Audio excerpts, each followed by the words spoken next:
And welcome everybody to another edition of the GSMC Football Podcast brought to you by the GSMC Sports Network. As always, I'm your host, Kenneth, and it's great to have you guys here on this Tuesday, June 4th. We have a lot to talk about on the show today. Before I get into that, just want to remind you guys, as always, to tip or donate, get your comments recognized, make sure to go to the following link. That is GSMCPodcast.net. Again, that really helps the show, makes the show more interactive between myself, the host, and you guys, the viewers. Again, that is GSMCPodcast.net. And as always, it is displayed on the ticker at the bottom of the show segment down below.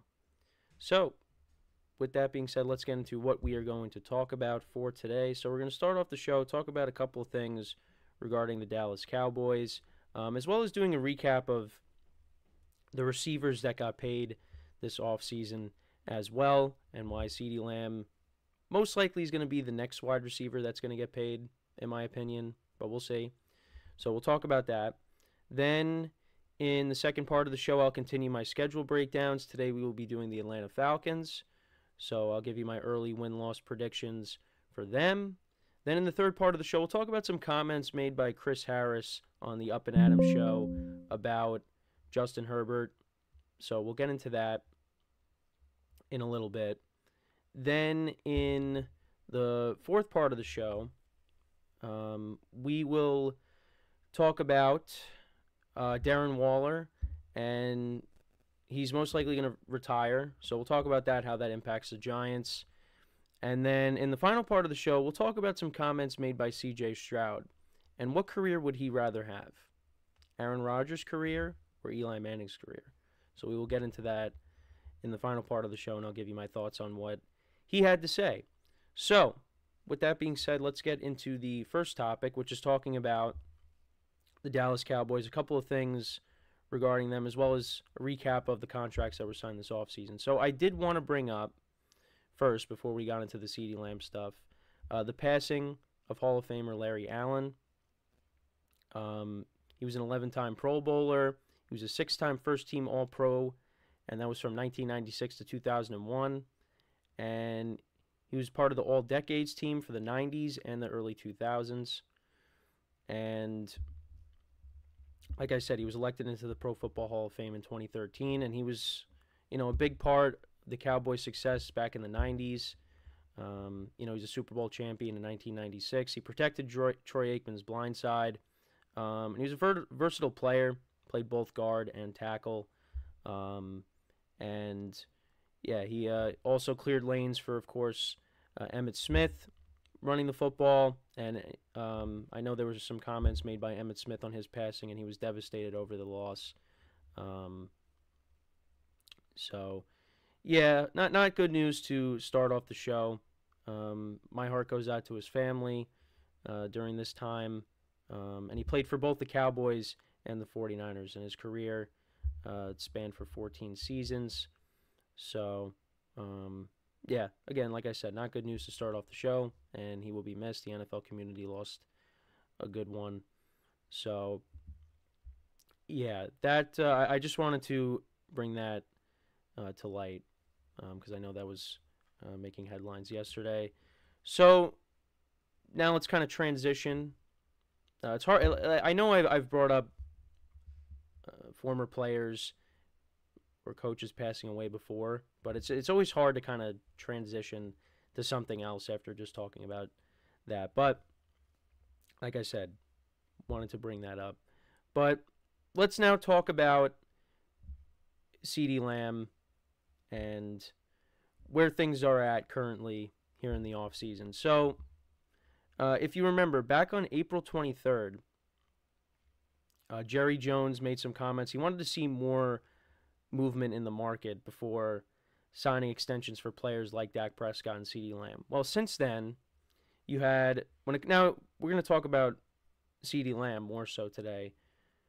You had DeVonta Smith signing a deal, 3 years, $75 million.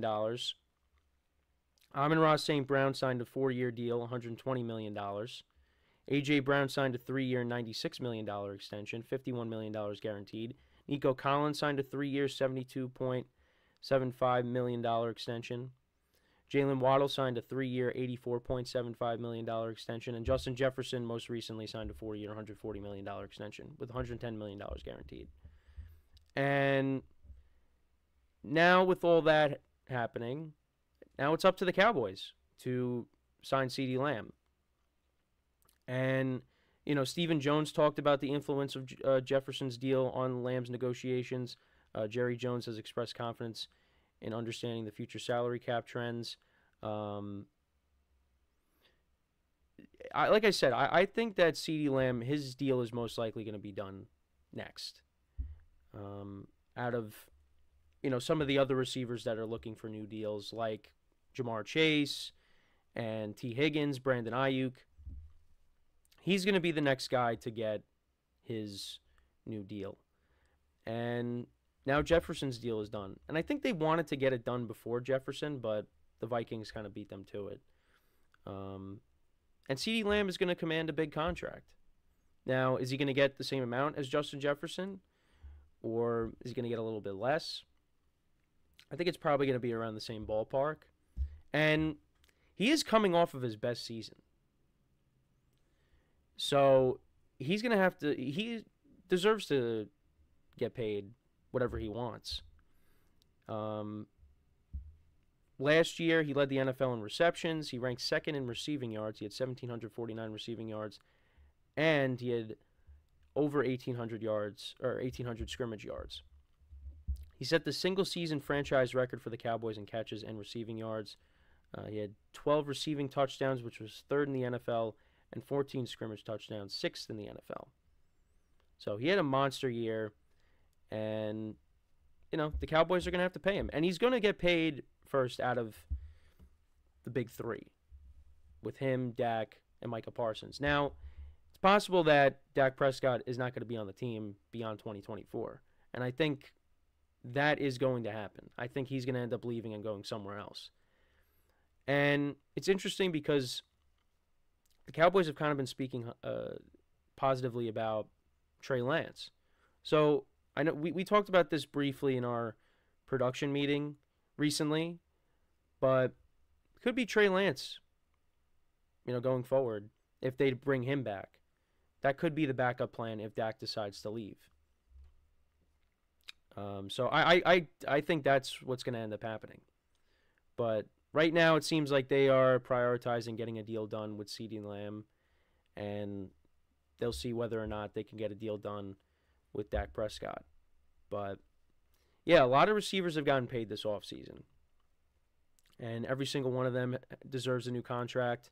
I mean, we saw what Nico Collins did last year. Jalen Waddle has been consistent, over 1,000 yards each of his first 3 seasons. And, of course, then you have the 2 wide receivers with the Eagles, A.J.Brown and DeVonta Smith. AmonRaSt.Brown has been unbelievable for the Lions. So all those, and of course, Justin Jefferson. And despite playing in 10 games, he still finished with over 1,000 yards. But even before that, I mean, he's been arguably the best wide receiver in the NFL. And CeeDee Lamb coming off of his season, yeah, he deserves to be the next one that gets paid. And then we'll see what happens after that, because you have Brandon Ayuk that needs a new deal. You got the 2 wide receivers on the Bengals that are looking for new deals. Now, Jamar Chase is probably going to get his down the line, but right now Brandon Ayuk wants a new deal and T. Higgins wants a new deal.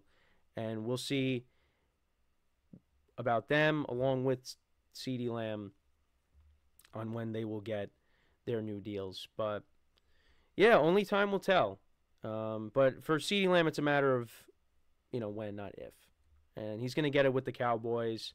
And then we'll see what happens when they turn to Dak. Is Dak going to be getting a new deal with the Cowboys, or is he going to be on his way out? But like I said, I think it's most likely he's going to get a new deal elsewhere.